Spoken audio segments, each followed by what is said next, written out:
Check out the website jfresh.co.uk. Hi, this is Angel Haze. You should check out the website jfresh.co.uk. What's good, people? It's JFresh here for jfresh.co.uk. We're joined by one of the big artists for 2014. She's travelled not 10 hours, but 12 whole hours to see us here. Angel Haze, what's happening, girl? I'm fine. How are you guys? Wicked, man, wicked. It's been another long, tiring journey for you. Yeah, I mean, no, actually, I was well refreshed when I got off the plane this time. I'm just tired today because my life is fast. Exactly. Yeah. But that 10 or 12 hour journey is something that you've done regularly now. Yeah, for all of you guys. So what's your routine? Because I zone out on long flights. How do you stay fresh so when you step off the plane, you're ready, man? You hit the tarmac, you're ready to go. You fly like business or first class first because you get to sleep on an actual bed.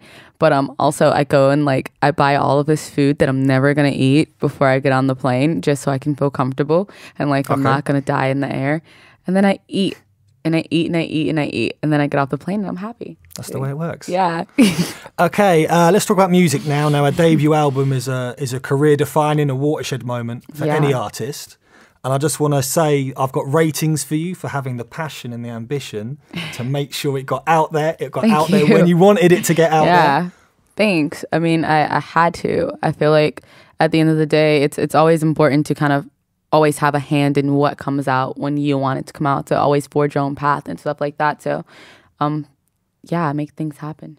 And it's the first album following on from a number of mixtapes. Now, you have to approach that as a body of work differently from a mixtape. How did you go around that? It's crazy because even when I made the whole Reservation EP or whatever, I had no clue as to how to make genuine music that was my own. It was just I don't know, a rendition of what was out at the time. Okay. And coming into this new album, I had to totally strip myself back of all of my influence. I stopped listening to music. I stopped doing all that, and I locked myself in the studio with Marcus Draves, who did Coldplay and Mumford and Sons. I'm sorry, and we just zoned out, and he was just teaching me things about music and about myself, and he just told me, it's okay to make music that people deem as sort of avant-garde, and just be you, and being you is going to be the thing that gets you the furthest. And I was just okay.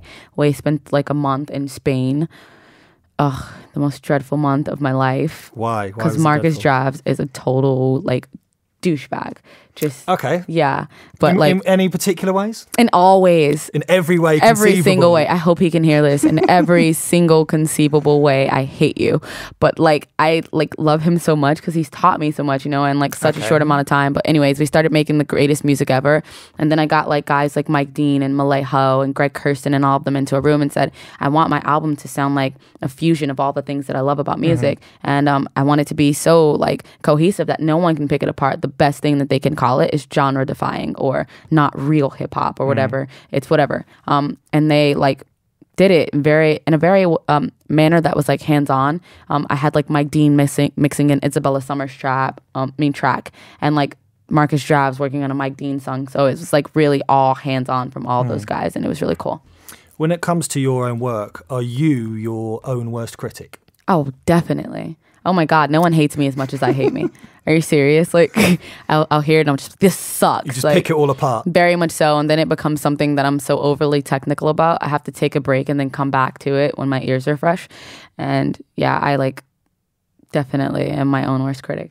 And the album's been described, I've got some quotes here, as brave and individual, heartfelt throughout. But in your own words, if you had to sum up the body of work, how would you describe it? Honest, honest and progressive. I feel like everyone should have every single project that they take on sound like a step up sonically, lyrically, whatever. And it definitely does sound dramatically different from mixtapes and stuff like that. So I'm proud of it. Cool. Yeah. And the single that's ringing off right now is The Battle Cry. Battle Cry. It's dropping here in the UK March the 10th. Yes. And it features Sia. Now, I got to say, sonically, the two of you on that record, you complement each other real nice. Yeah. And it sounds so good. So tell us about the record, man. Well, I was in LA working with Greg Kirsten on the song on the album called Dirty Gold. And then he comes up to me and he goes, I hope you don't mind, but Sia wants me to play you this record. And I was like, what? Sia wants you to play me a song? And he's like, yeah. So he puts it on and I write to it in like an hour. I was immediately blown away because it was just like off the top of it was super massive. And I was just like, okay. I sent it back to her and she like completely adored it. And we decided to go with it as the lead single and just, you know, that's how it come together. Yeah. Hip hop always been massively male dominated. Yeah. There's been so many females over the last 20 odd years who've been examples up there for people to look at. We won't icons. I know that's not a word that sits comfortably with you. But do you think the stigma will ever go around that? Because it must be extra hard for a female in the game. Yeah. 'Cause that glass ceiling is still there, man. Yeah, definitely. I think it's a lot harder for a female in rap, especially hip hop, whatever.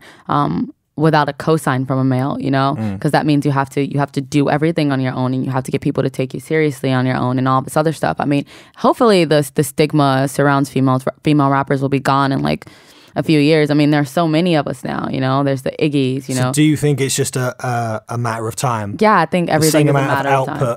Definitely. When have you ever, I mean, aside from like some odd years ago, seen a bunch of female rappers at one time so creatively different from each other? I think that is expansion in itself to have so many people not doing the same thing. It's cool.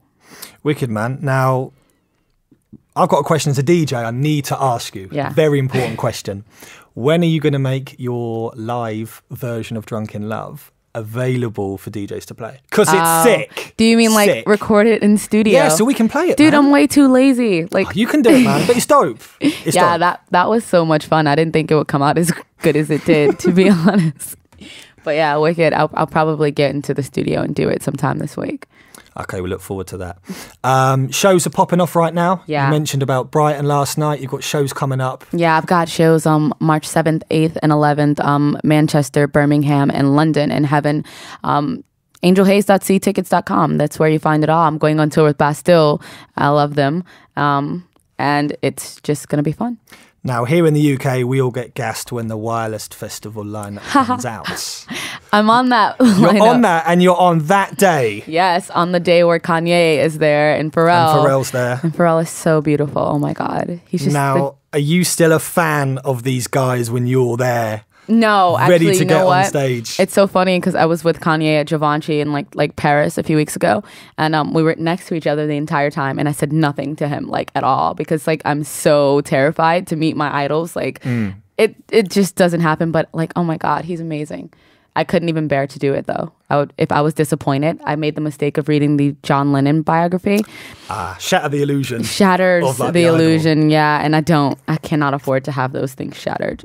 That must be crazy because when you were writing or started to write records and be influenced, it was still Pharrell, it was early Kanye that was still kicking it, still killing it with records. And those guys are amazing, and they're still amazing, you know? They're coming back with different sounds now. I've got a quote here that makes me laugh.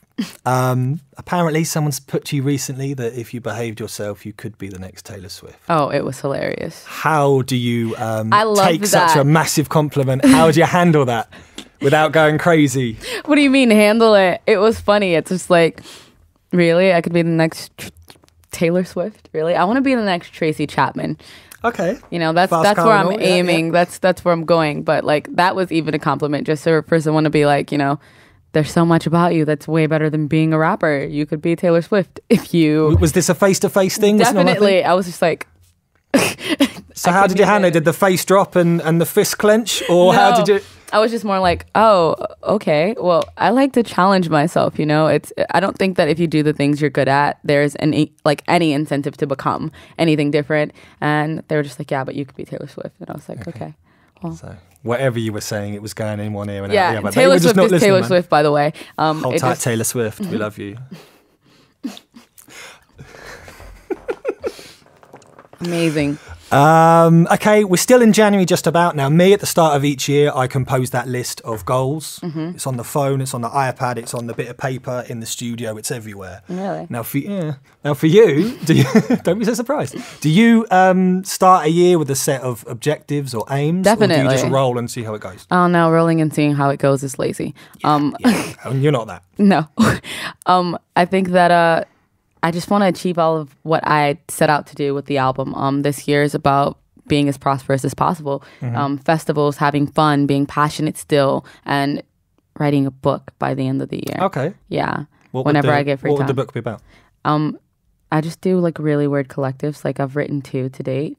And one's, have you ever heard of Chicken Soup for the Soul? Yes. And it's like a random collection of stories and they're like uplifting or whatever. Yeah, in that vein of things. And okay, that's kind of cool. You know, yeah. Now, music, art, fashion, intrinsically linked, have been for many, many years. You look cool.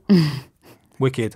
Also, hookups recently. Karl Lagerfeld, there was the Vogue situation. Yeah. So, plans for the next kind of couple of months, the next year. Anything fashion-oriented that you're going to be following through? We need to know about that, man. I'm always somewhere in fashion. I mean, next week is New York Fashion Week. I'm going to be at Helmut Lang, Philip Lim, Skin Graft, all that stuff. Just was with Ricardo at Givenchy. Just getting my hands wet, you know? And I'm trying to do a shoe collaboration with someone really soon. So hopefully that pops off. Watch this space and it'll come up in 2014. There you go. Twitter, for you, it's at Angel Haze, of course. You like to get interactive with the fans. You like to communicate with the fans. Yeah, I do. It's funny. It's a powerful tool, man. I like the fact that you show so much love to your fans, but you're also not afraid to give people I know a little... what you're going to say. No. Just you're not afraid just to give them a little nudge if they step out of line or say something a little bit... Because it's funny. It's funny to me that people think that they could literally say anything on earth to you, and because you're supposed to be superior to them, you're not supposed to respond. You're supposed to take it. Yeah. And I'm just like, no, I will slaughter you, okay? And that's it. But I don't really do it that often. But you obviously encourage people to follow you on Twitter and interact. Yeah, definitely. Even though lyrically you'll destroy them. I will destroy you in every way. So Twitter, website, what other bits and pieces? How else can people get involved? Buy tickets to your shows and keep up to date. Facebook, iTunes is the most appropriate place to get in touch with me. I mean, Dirty Gold is up there. Everything you need to know about me is in my music. Take a listen. That's that. Wicked. Well, thanks a lot for your time today. Thank you. Enjoy the rest of your time here in the UK, man. I shall try. I look forward to reading your book. You will actually read my book. When you put it out, Such a lie. No, you said you put it out. But earlier you said about, you know, maybe being a bit too lazy to do the Drunken Love cover. And then you said that people who don't set goals are lazy. Yeah. So I don't know which side of you to believe. I'm too lazy, but I'm going to do it this week. You're going to do it? Okay. Watch your space. I look forward to it, man. Thanks.